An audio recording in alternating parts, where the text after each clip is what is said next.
Hello दोस्तों, स्वागत है आपका आपके यूट्यूब चैनल टोन स्पोर्ट्स पर। दोस्तों इस वीडियो में हम बात करने वाले हैं बिहार में आने वाले व्यक्तियों के बारे में और साथ ही बिहार अमीन जो कि 2019 का मामला है दोस्तों, उससे संबंधित महत्वपूर्ण बिंदु पर हम लोग चर्चा करेंगे। तो आइए जानते हैं इस वीडियो के माध्यम से कि आज का क्या कुछ मुख्य अपडेट है। तो दोस्तों यहाँ पर देख सकते हैं कि मंत्री आलोक मेहता, जो कि आपको पता है बिहार राजस्व विभाग के जो है ये माननीय मंत्री जी हैं, और इन्होंने विधान परिषद में कहा कि भर्ती प्रक्रिया जारी है और 3 माह में 10,000 पदों पर होगी नियुक्ति। तो आइए दोस्तों जानते हैं कौन कौन से पद हैं जिनके बारे में इन्होंने चर्चा किया है और किस तरह से इस भर्ती में नियुक्ति हो जाएगी। तो राजस्व विभाग में 3 माह के अंदर 10,000 पदों पर नियुक्ति की प्रक्रिया पूरी कर ली जाएगी। बहाल कर्मियों को विशेष सर्वेक्षण एवं बंदोबस्ती में कार्य में लगाया जाएगा। विधान परिषद में राजस्व विभाग के बजट पर सरकार का पक्ष रखते हुए मंत्री आलोक मेहता ने बातें की और उन्होंने कहा कि विशेष सर्वेक्षण एवं बंदोबस्त के कार्य समय पूरा करने हेतु अंचल में विशेष सर्वेक्षण एवं बंदोबस्त का कार्य प्रारंभ करने के लिए 15,000 पद स्वीकृत है, जिसमें से 10,101 पदों पर नियुक्ति की प्रक्रिया 3 माह के अंदर पूरी कर ली जाएगी। और इसमें बताया गया है कि विशेष सर्वेक्षण सहायक बंदोबस्त पदाधिकारी के 355 पद, विशेष सर्वेक्षण के कानूनगो के 758 पद, विशेष सर्वेक्षण अमीन के 8,244 और विशेष सर्वेक्षण लिपिक के 744 पदों पर भर्ती होनी है। और उन्होंने बताया कि ऑनलाइन टेस्ट कर सीधी भर्ती की बहाली की जाएगी। दोस्तों अच्छी बात है कि यहाँ पे ऑनलाइन टेस्ट होगा, ऑनलाइन एग्जाम होगा, ठीक है। उन्होंने बताया कि भू अभिलेख का कंप्यूटरीकरण किया जा रहा है और रिकॉर्ड को रिजर्व भी रखा जा रहा है ताकि 2 जगह पर रहने पर भी कोई गड़बड़ी न हो। इसके लिए हर अंचल में एक भवन बनाया जा रहा है। डिजिटली लाइब्रेरी भी बनाई जा रही है। उन्होंने कहा कि विकास परियोजनाओं के लिए पिछले 5 वर्षों में 45 एकड़ जमीन हस्तांतरित की गई है। वास रहित भूमिहीनों को भी जगह चिन्हित कर आवास के लिए जमीन की दी जाएगी और ज़रूरत पड़ने पर निर्धारित दर पर खरीद की जाएगी। तो दिसंबर तक यह काम पूरा किया जाना है। उन्होंने बताया कि ऑनलाइन दाखिल खारिज के लिए 90% आवेदन निष्पादित किए जा चुके हैं और बिहार परिषद के दूसरे सत्र में राजस्व एवं भूमि सुधार विभाग, वित्त वाणिज्य विभाग के बजट के बाद विवाद हुई और चर्चा में भाजपा एमएलसी जनक राम देवेश कुमार के अलावा जदयू के आफाक अहमद खान और ललन कुमार सर्राफ और निर्दलीय सर्वेश कुमार ने भाग लिया। तो दोस्तों यहाँ पर देखिए बताया जा रहा है कि ये जो वैकेंसी आएगी 10,101 पदों पर, तो ये किस तरह की पद होगी, अस्थाई होगी या फिर आपका संविदा पर होगी। दोस्तों मैं बता दूं कि ये वैकेंसी एक बार आ चुकी थी लेकिन इसको रद्द किया गया था। तो जहाँ तक मुझे लग रहा है कि ये अस्थाई पद नहीं है, ये आपका अस्थाई पद यानी कि संविदा पद होंगे, जिसके बारे में आप सभी को पता भी है कि बिहार में अनुबंध पर या फिर संविदा पर जो है जॉब होती है। तो उसी तरह का ये पद है और ये लगभग आपको मान सकते हैं कि अगले महीने इसका जो है विज्ञापन जारी किया जाएगा। उसके बाद 1-2 महीने में इसका एग्जाम भी करवा लिया जाएगा। तो चलिए बढ़ते हैं दोस्तों दूसरी खबर पर। दूसरी खबर ये है दोस्तों कि बिहार अमीन का जो रिजल्ट था उसको रद्द कर दिया गया है और फिर से प्रमाण पत्रों की जाँच की गई है।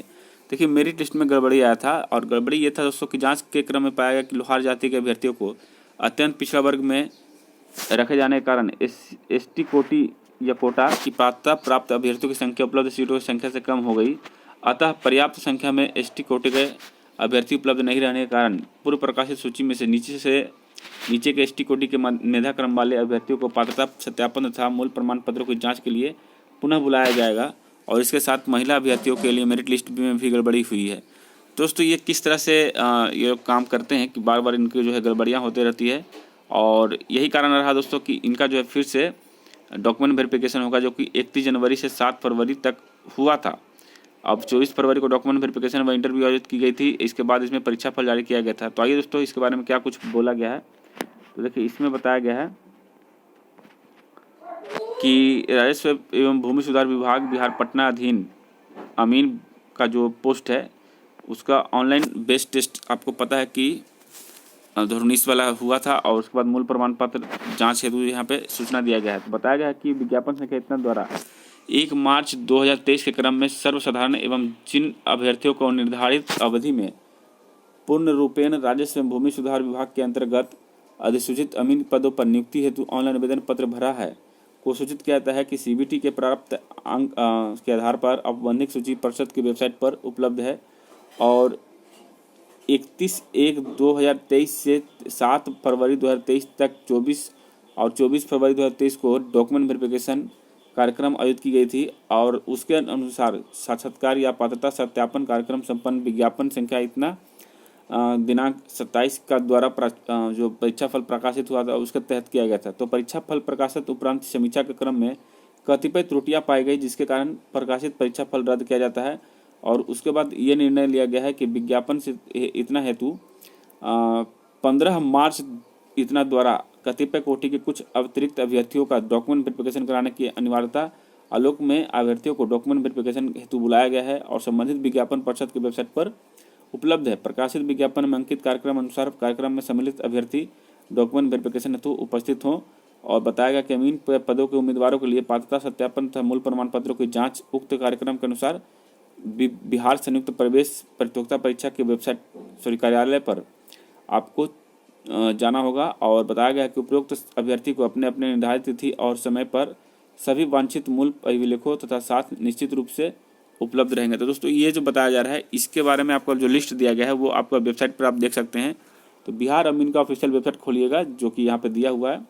इस वेबसाइट में आपका लिस्ट दे दिया जाएगा जिनका डीवी करवाना है यानी डॉक्यूमेंट वेरिफिकेशन होना है और वो अपना डॉक्यूमेंट वेरिफिकेशन करवा सकते हैं। चलिए आगे बढ़ते हैं दोस्तों। एक अच्छी खबर आई है बीएसएससी सीजीएल 3 कैंडिडेट के लिए कि दोस्तों आपका जो रिजल्ट है वो आपका 5 अप्रैल को जारी हो रहा है। ठीक है, 5 अप्रैल यहाँ पे निर्धारित तिथि रखी गई है और उम्मीद रखी दोस्तों 5 अप्रैल के पहले भी ये जारी किया जा सकता है, लेकिन यहाँ पे बताया गया है कि 5 अप्रैल को इनका जो है रिजल्ट जारी कर दिया जाएगा।